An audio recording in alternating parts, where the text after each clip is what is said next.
Merci beaucoup de cette invitation. C'est un grand plaisir de venir au Maroc à chaque fois. Tout le monde est tellement gentil et le pays est tellement beau qu'on aurait envie presque d'y rester. Mais donc je vais vous parler de la pseudopolyarthrite rhizomélique et des nouveautés. Donc je vais essayer en moins d'une demi-heure de vous présenter de la physiopathe jusqu'au traitement aujourd'hui. Alors j'ai travaillé avec beaucoup de labos et des molécules qui sont à nos dispositions aujourd'hui. Ce qui est nouveau, en fait, c'est qu'on commence à comprendre comment se développe une pseudopolyarthrite rhizomélique, qui est une maladie qui arrive que chez des gens de plus de 50 ans, ce qui est quand même quelque chose d'assez étonnant, sur un terrain génétique un peu prédisposant. On retrouve le HLA-DR4, comme dans la polyarthrite rhumatoïde. Et il y a un événement déclencheur qui est probablement infectieux, et qui n'est peut-être pas le même pour tout le monde, et qui fait penser que ça se passe un peu comme quand les gens de plus de 50 ans font un Covid, où il y a une réaction qui n'est pas complètement adaptée et ciblée contre le germe, mais un peu large, trop large, ce qui probablement donne ce profil très aigu et très inflammatoire de la maladie, avec beaucoup de cytokines qui sont impliquées et beaucoup de molécules qui sont impliquées, avec à la fois de l'immunité innée et de l'immunité adaptative, ce qui fait penser que beaucoup de cibles peuvent être utilisées pour traiter la maladie. Et donc dans ces cibles, on retrouve, pour ce qui est de l'immunité adaptative, des lymphocytes T, Th1, Th17, Treg, des lymphocytes B, mais il y a aussi, de l'autre côté, pour l'immunité innée, d'autres cibles qu'on peut essayer d'atteindre, et on peut se dire que des médicaments qui joueraient sur plusieurs cellules à la fois serait peut-être encore plus logique qu'une activité que sur une cellule, puisque beaucoup sont impliqués. Donc il y a probablement un rôle de la sénescence assez important dans le fait qu'on puisse développer une PPR, ce qui explique que ce soit qu'après 50 ans. Et la sénescence, c'est quelque chose qui commence à être beaucoup étudié pour d'autres pathologies que la PPR, parce qu'on sait que chez les gens âgés, on a plus de tumeurs, plus d'infections, plus d'auto-immunité, et tout ça parce qu'on a une façon de se défendre contre l'extérieur qui se modifie au fur et à mesure du temps. La conséquence, on a des infections plus fréquentes, volontiers plus sévères, on a une moins bonne réponse aux vaccins, on a des réactions excessives contre certains germes comme le Covid, et puis donc plus de cancers, plus de clones autoréactifs, ce qui explique certaines maladies du sujet âgé. Alors, est-ce que c'est fréquent, la PPR? Alors, ça dépend un peu des pays, mais globalement, c'est un peu plus fréquent chez la femme que chez l'homme. Et au cours de la vie, on a environ, quand on est une femme, 2,4% de chance, entre guillemets, d'avoir la maladie un jour, et quand on est un homme, 1,7%. En termes de prévalence, la pseudopolyarthrite rhizomélique est à peu près 3 fois plus fréquente que l'artérite à cellules géantes, mais ces deux maladies sont volontiers associées. Ce qui fait qu'aujourd'hui, beaucoup de gens plaident pour qu'on parle d'un concept ou d'un spectre pseudopolyarthrite rhizomélique artérite à cellules géantes et qu'on considère que c'est la même pathologie avec une façon de se présenter qui n'est pas toujours la même. Certains vont plutôt développer une ACG, d'autres plutôt une PPR et un certain nombre vont développer les deux. De ce fait, beaucoup de pseudopolyarthrites rhizoméliques sont observées dans l'artérite à cellules géantes. Comme la PPR est plus fréquente, c'est assez logique. Donc en gros, la moitié des artérites à cellules géantes ont une PPR, ou un tout petit peu moins. A l'inverse, il n'y a pas tant que ça d'artérites à cellules géantes observées dans la PPR. En gros, 20% des PPR ont une artérite à cellules géantes associée. Le risque de développer une artérite à cellules géantes quand on commence par une PPR est finalement assez faible, mais il existe, il faut toujours l'évoquer.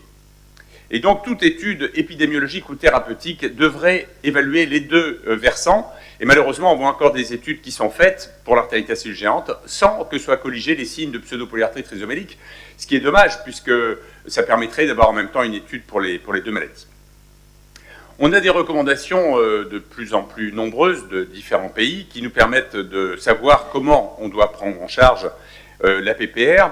Il y a eu des recommandations européennes sur le fait qu'il faut référer tôt les patients à des rhumatologues, que c'est probablement une perte de chance que de ne pas voir un rhumatologue, parce qu'il y a souvent trop de corticoïdes qui sont mis dans ces maladies dans la médecine générale. On a des critères de classification des maladies qui peuvent aider au diagnostic, même si ce n'est pas tout à fait fait pour ça. Et les critères sont extrêmement simples, très cliniques. Les examens complémentaires ont une part finalement assez mineure dans dans ces maladies, et particulièrement dans la pseudo-polyarthrite rhizomélique. Et globalement, on peut faire des critères avec écho ou sans écho, mais le plus souvent, on le fait sans échographie, et la bonne vieille clinique avec une CRP en plus suffit à faire le diagnostic. Alors bien sûr, il y a des imageries, il y a une tentation à faire des imageries, de faire un PET scan, de faire une IRM, de faire des échos, mais il est probable que l'intérêt soit finalement assez modeste et qu'il faille le réserver à des cas particuliers. Les radiographies standards, ça sert, parce que les radiographies standards, ça élimine les diagnostics différentiels, notamment la chondrocalcinose, le rhumatisme à hydroxyapatite, qu'il faut toujours exclure dans la PPR, alors que les autres examens, ça alourdit beaucoup pour un bénéfice qui est faible. On peut être tenté de faire un PET scanner en se disant « ça me permettra de savoir si le patient a une artérite à cellule géante », mais si elle ne parle pas cliniquement, c'est pas sûr que ce soit pertinent de le savoir, ou pour rechercher un cancer, en se disant il y a des formes paranéoplasiques. Mais en réalité, on sait que quand on fait un PET scanner chez des gens âgés, on a environ 3 à 5% des gens qui ont un cancer qui est retrouvé, cancer qui n'est pas toujours symptomatique, et finalement, c'est pas beaucoup plus, et même probablement pas plus, dans la PPR que chez les gens sains, et donc le PET scanner n'a pas un intérêt important pour rechercher un cancer, en tout cas en systématique. Et de la même manière, pour rechercher l'artérite à cellule géante, ça n'a pas un impact important. Donc ce qu'il faut retenir, c'est que le diagnostic de pseudopolyarthrite rhizomélique, selon la plupart des recommandations, c'est un diagnostic qui est très clinique, mais il faut toujours se dire, est-ce qu'il y a une artérite à cellule géante associée? Ça c'est très important. Est-ce qu'il y a des comorbidités? C'est important pour pouvoir décider du traitement. Et est-ce qu'il y a un diagnostic différentiel? Parce qu'il y a beaucoup d'erreurs diagnostiques dans la PPR, et ça c'est quand même dommage. Alors il y a plein d'ABAC qui ont été créés pour cette réflexion, mais si on veut le résumer de façon simple, la PPR c'est une douleur inflammatoire des ceintures, en général c'est symétrique à peu près, chez des gens qui ont plus de 50 ans et qui ont un syndrome inflammatoire. Si on n'a pas ces éléments, déjà c'est pas une PPR. Mais quand on a ces éléments, ça ne suffit pas à dire que c'est une PPR, il faut qu'on ait recherché, qu'on n'ait pas de diagnostic différentiel, d'où un bilan minimal, une électrophorèse, un bilan biologique standard, être sûr qu'il n'y ait pas de chondrocalcinose, d'hydroxyapatite, demander aux gens s'ils n'ont pas un médicament pour un cancer qui pourrait donner une PPR induite. Donc en gros, on cherche les diagnostics différentiels, et puis on cherche s'il y a une artérite de la cellule géante associée. On vérifie qu'il n'y a pas de comorbidité, diabète, cancer, etc., qui pourraient modifier la façon de traiter les gens. Une fois qu'on est à peu près sûr que c'est une PPR, on fait un test thérapeutique avec les corticoïdes, et en général, on commence à 15 mg. Alors ça peut s'adapter selon la sévérité de l'activité de la maladie, mais globalement, on va dire qu'on met 15 mg de prednisone chez la majorité des gens, avec pour idée d'être à 10 mg au bout de 2 mois. Et au bout de 2 mois, ensuite, on baissera les corticoïdes d'1 mg par mois, ce qui veut dire qu'au bout d'1 an, on a en théorie arrêté les corticoïdes, en sachant qu'il y aura peut-être des petites récidives et qu'on devra remonter. Donc vous voyez ici l'ABAC qui est proposé par la Société française de rhumatologie, qui dit exactement la même chose que celui que j'avais montré avant. Et on conseille de suivre les patients avec un critère d'activité de la maladie qui s'appelle le DAS-PPR, qui est un outil très simple et qui tient compte de l'échelle visuelle du patient, de l'échelle visuelle du médecin, de la CRP, de la capacité à lever les bras. Donc c'est quand même des critères extrêmement simples pour dire que le patient va bien ou va pas bien. Donc vous voyez le critère qui est marqué ici, plus la raideur matinale que je n'avais pas dit. Et c'est la somme de ces chiffres qui permet de dire que le patient a de 0 à 50 en gros de DAS-PPR.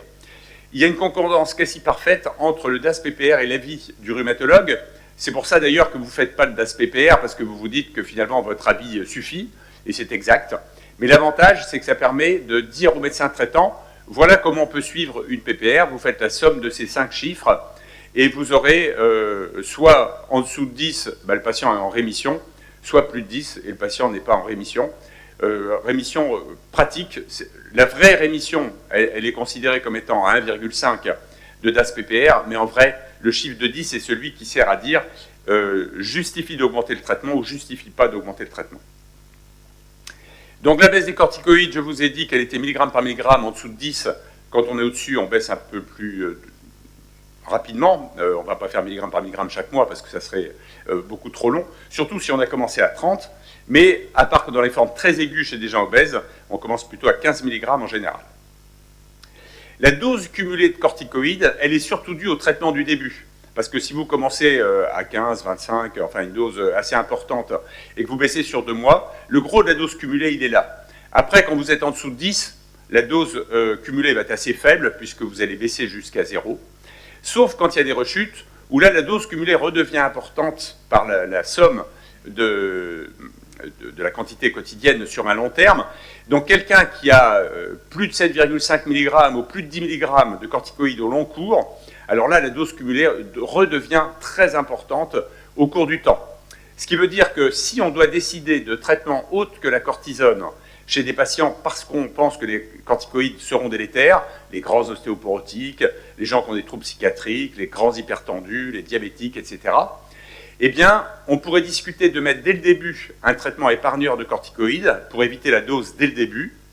Et sinon, on peut se dire que c'est surtout important quand les gens sont corticodépendants au-dessus de 7,5 mg, puisque c'est là qu'ils vont réaugmenter la dose cumulée de corticoïdes. Alors, beaucoup de molécules ont été testées comme épargneurs de corticoïdes, certaines en début de maladie, beaucoup en cas de maladie qui rechute. Malheureusement, les études sur la pseudopolyarthrite rhizomyélique et sur l'artérite à cellule géante ne sont pas faites avec les mêmes molécules de façon systématique, ce qui est très dommage, comme je le disais au début, du fait du concept de pseudopolyarthrite rhizomyélique associé ou non à l'artérite à cellule géante. Alors le méthotrexate, c'est un médicament qui est utilisé comme épargneur, mais en réalité, il n'a été testé dans des études publiées aujourd'hui que dans des formes récentes. C'est-à-dire que des gens qui avaient des formes récentes ont eu des corticoïdes plus du méthotrexate, et il a été regardé s'il y avait moins de rechutes lors de la baisse des corticoïdes dans le groupe sous méthotrexate que dans l'autre groupe. En vrai, il est rare qu'on se dise qu'on va mettre du méthotrexate au début, et les études sont discordantes sur le résultat. Donc on n'est pas très motivé pour mettre dès le début du méthotrexate. Dans les formes en rechute, on le fait, mais on ne sait pas si ça marche. Donc aujourd'hui, c'est, on va dire, une attitude pratique, mais qui n'est pas scientifiquement validée. Beaucoup de gens se sont dit, si on n'a pas de preuves sur le méthotrexate, il faudrait étudier avec les biologiques. Le premier qui a été testé, parce que c'est le premier qu'on a eu sur le marché, c'est les anti-TNF, c'était pas plus logique que les autres biologiques. Et les études ne semblent pas montrer d'efficacité, tant avec l'infliximab qu'avec l'étanercept. Donc en gros, on va dire que les anti-TNF en général ne semblent pas marcher dans la pseudopolyarthrite rhizomyélique. Alors après, beaucoup d'autres molécules ont été testées. Nous, on s'était intéressé aux anti-IL-6 en se disant ça serait assez logique dans une maladie très inflammatoire de cibler l'interleukine 6. Et on s'était dit ça serait intéressant de regarder dans les formes débutantes, d'abord parce qu'on voit beaucoup mieux sur une forme débutante que sur une forme ancienne, l'efficacité du médicament. On ne met pas de corticoïdes en même temps, on le fait versus placebo ou tout seul, donc ça se voit tout de suite. Et tout le monde nous avait dit ça ne sert à rien ce que vous faites, parce que les formes récentes, on n'en a pas besoin, les corticoïdes marchent très bien. C'est dangereux, parce qu'il y a peut-être des artérites à cellule géante associées, et donc vous n'allez pas les prévenir, donc ce n'est pas une bonne idée. Vous devriez mettre des corticoïdes après, parce que de toute façon, si vous mettez un anti-IL-6, vous n'allez pas le mettre au long cours, alors que c'est une maladie qui dure 1 an. Enfin bref, on n'a pas réussi à avoir le droit de faire une étude en double aveugle, et on n'a pas réussi à avoir le droit de faire une étude sans corticoïdes après avoir utilisé l'anti-IL-6. Donc notre première étude, ça a été une étude ouverte avec des anti-IL-6, pas contre placebo, en ouvert, et on a traité 16 patients comme ça. Et le résultat a été spectaculaire. Tous les patients ont eu une amélioration de leur maladie, ont été en rémission au bout du traitement de 3 mois. Et le problème, c'est qu'on ne nous avait pas autorisé à ne rien mettre derrière, donc on les a mis sous 10 mg de cortencil. Quand on y réfléchit aujourd'hui, c'était complètement absurde. Nous, on n'était pas pour, mais enfin bon, on l'a fait. Et ensuite, on leur a baissé très vite les corticoïdes, et la majorité des gens n'ont pas rechuté, et tout s'est bien passé. Comme il paraissait évident qu'il fallait faire aussi des études pour les formes corticodépendantes, on avait parallèlement commencé à mettre en route une étude qui s'appelle Sémaphore, et donc là, c'était des patients corticodépendants à qui on proposait d'être mis soit sous anti-IL-6, soit sous placebo, et on regardait quel était le bras qui pouvait arrêter les corticoïdes. Le résultat a été assez spectaculaire. Donc le tocilizumab permet de sevrer en corticoïdes des patients. Dans le même temps, il y a une étude faite avec le sarilumab qui n'a pas pu être conduite à sa fin parce qu'il y a eu le Covid en même temps, ce qui était vrai aussi pour Sémaphore, mais surtout ils ont utilisé le médicament dans le Covid au point qu'ils n'avaient plus assez de médicaments pour continuer l'étude dans la pseudopolyarthrite trisomélique, ce qui fait que l'étude s'est arrêtée avant, mais a quand même montré un résultat. Et pour le coup, le laboratoire a demandé une AMM, ce qui fait qu'il y a une AMM internationale de la FDA et de l'EMA pour le sarilumab, alors que le tocilizumab, comme il était biosimilarisé, n'a pas demandé d'AMM. Donc aujourd'hui, vous n'avez pas d'AMM pour le tocilizumab, alors qu'on a une étude qui est assez spectaculaire, mais vous l'avez pour le sarilumab. Mais dans les formes anciennes, est-ce que finalement de mettre ces médicaments permet de sevrer en corticoïdes en arrêtant le tocilizumab? Eh bien la réponse est non.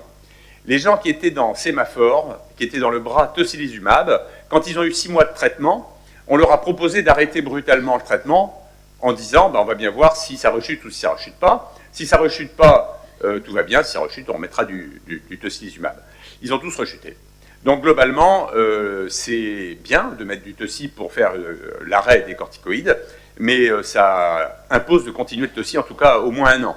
Peut-être qu'après, en arrêtant progressivement, on y arrive, mais ce n'est pas en arrêtant brutalement à 6 mois. Donc ça serait sans doute utile de mettre le toci dès le début, comme on avait envisagé pour Ténor. Et il y a une étude qui a été faite par l'équipe de Daniel Aleta, qui a comparé 2 groupes. Un groupe qui avait un peu de corticoïdes plus toci, à un groupe qui avait un peu de corticoïdes sans toci. Et ils ont arrêté assez rapidement les corticoïdes. Et on voit très bien que le groupe sous tocilizumab est en rémission, alors que l'autre rechute. Donc globalement, dans les formes récentes, ça marche.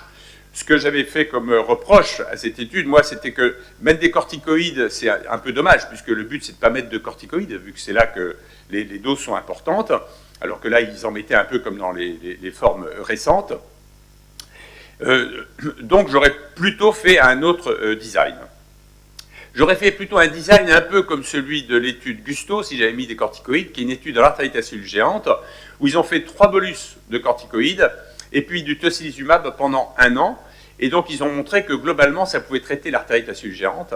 Et les patients qui avaient une pseudopolyarthrite trisomélique dans l'étude Gusto n'ont pas eu de récidive de leur PPR quand ils étaient sous tocilizumab pendant 1 an. Donc, ça montre que ça marche de faire un peu de corticoïdes et derrière ce traitement-là. Alors, d'autres molécules ont été testées, dont le rituximab, qui marche que sur le lymphocyte B, avec une efficacité qui ne paraît pas spectaculaire, mais quand même, il y a une différence nette entre un groupe rituximab et un groupe placebo, les 2 groupes ayant un peu de corticoïdes au début. Et puis, nous, on était restés dans notre idée que c'était plutôt les formes récentes qu'il fallait traiter, et on avait proposé à plusieurs laboratoires de nous donner leurs molécules, et puis que nous, on fasse une étude pour voir si ça marche. Et le design qu'on avait envisagé était très simple. Les gens viennent pour une PPR, on leur dit, ce qu'on veut, c'est pas vous mettre de corticoïdes. Si vous voulez, on vous met dans une étude, on vous met en double aveugle, soit vous avez la molécule à l'étude, soit vous avez un placebo. On vous fait une infiltration si vous trouvez que vous avez trop mal, et sinon, on regarde comment ça évolue avec le traitement. Et dans tous les cas, dès que vous dites « franchement, c'est trop dur, je ne peux plus attendre, j'ai trop mal », on vous débute les corticoïdes. Donc les gens pouvaient débuter la cortisone au bout de 8 jours s'ils voulaient, au bout d'1 mois s'ils voulaient, quand ils voulaient. Et si, pour attendre, ils voulaient bien être infiltrés, on les infiltrait. Donc une infiltration dans une épaule, et puis si 1 mois après ils étaient toujours mal, éventuellement une autre dans la même ou l'autre épaule, pour voir l'efficacité. Alors avec l'abatacept, ce qu'on a vu, c'est qu'à 12 semaines, le groupe sous abatacept, 50% n'ont pas eu besoin de corticoïdes, dans le groupe placebo, 22%. Donc on a l'impression que ça marche, mais nous on avait dit, pour qu'un médicament soit considéré comme efficace, il faut qu'il marche comme la cortisone, c'est-à-dire tout le temps. Donc on avait dit, on veut 80% de succès dans le groupe traité, contre 20% dans le groupe placebo. Donc là, on n'y était pas, ça ne marchait pas suffisamment. Parallèlement, il y avait eu des études ouvertes qui avaient été faites avec des inhibiteurs de JAK, et les inhibiteurs de JAK, comme ça joue sur plusieurs cibles, dont la voie de l'interleukine 6, ça paraît assez logique que ce soit un traitement utilisé dans cette maladie. Et les études tofacitinib en ouvert avaient montré une efficacité du médicament qui paraît aussi bonne que celle des corticoïdes. Et donc, quand on a débuté l'étude Bachelor, c'était une étude baricitinib versus placebo, même protocole que pour l'étude alors avec l'abatacept, c'est-à-dire que les gens venaient et on leur faisait une infiltration s'ils voulaient, et du baricitinib ou du placebo, et puis dès qu'ils trouvaient que ça allait pas bien, on commençait les corticoïdes. 3 mois avec la dose de 4 mg, 3 mois avec la dose de 2 mg, puis arrêt. Et ce qu'on voit, c'est que le résultat, alors qu'on n'a que 34 patients, est assez spectaculaire, puisqu'à 12 semaines, on a 78% des patients qui sont sans corticoïdes en rémission, enfin qui a un DAS-PPR inférieur à 10 sans corticoïdes, dans le baricitinib, contre 13% dans le groupe placebo. Autrement dit, le placebo, il n'y a quasiment personne, il n'y a que 2 patients qui ont été suffisamment bien avec les infiltrations, au point qu'ils n'ont pas eu besoin d'avoir de traitement. Dans le groupe baricitinib, c'est 80%, donc quasiment tous qui vont bien. Et quand on regarde sous baricitinib 2 mg les 3 mois suivants, et surtout quand on arrête tout les 3 mois suivants, eh bien les gens restent en rémission. On a le même nombre de gens en rémission après arrêt. Ce qui veut dire qu'un traitement précoce par du baricitinib, ou probablement tout inhibiteur de JAK au début, permet de guérir les gens sans corticoïdes, avec 3 mois pleine dose, 3 mois demi-dose. Et vous voyez la différence entre les deux groupes, qui est quand même spectaculaire. D'où le début d'une nouvelle étude qui s'appellera Jador-Barry et qui comparera 4 mg contre 2 mg contre le placebo, avec un suivi 24 semaines, et on espère que les gens n'aient pas besoin du tout de corticoïdes. Donc il y a encore beaucoup d'études qui sont en cours, des études avec des inhibiteurs de JAK, il y avait des études, les flunomides en cours, IL-2, quelques autres médicaments, dont le rituximab, le secukinumab, avec l'étude Repléniche, qui est terminée, mais pour laquelle on n'a pas encore le résultat. Donc c'est un anti-IL-17, le secukinumab, qui n'a pas atteint son critère principal dans l'artérite à cellules géantes. On a eu le résultat il y a un mois à peu près, résultats complets qui sont présentés à la CR, on n'a que le résultat sur le critère principal. Alors le débat va être médico-économique, parce que si on montre que des biologiques sont efficaces, il faudra mettre en balance le risque économique de les utiliser contre les corticoïdes. Le problème des corticoïdes, c'est le risque d'ostéoporose, de fractures qui peuvent coûter cher, de décompensation de diabète, d'hypertension, etc. Peut-être que c'est que pour les patients qui ont des comorbidités que ce sera intéressant de mettre ces médicaments, mais c'est quelque chose d'avenir. Donc pour conclure, c'est un diagnostic qui est assez facile, mais qui est souvent porté par excès. Il y a une surutilisation des corticoïdes au long cours. On en met trop au début, surtout en médecine générale. On les laisse trop longtemps. Ça justifie de prescrire des bilans un peu systématiques, mais surtout les radios et la biologie standard. Il faut toujours chercher une artérite à cellule géante, mais de façon clinique, pas de PET scanner. La corticothérapie, on l'a vu, c'est plutôt sur 12 mois, en commençant à peu près à 15 mg. Bien sûr, il faut toujours les moyens non pharmacologiques associés au traitement médicamenteux. Quand il y a une corticodépendance aujourd'hui, on peut utiliser le tocilizumab, le sarilumab, peut-être le méthotrexate, mais ce n'est pas prouvé. Et puis il y a des médicaments en cours de développement, et on peut espérer que d'ici assez peu de temps, finalement, on aura des médicaments à notre disposition dès le début, et en tout cas dans les formes corticodépendantes. Je vous remercie de votre attention.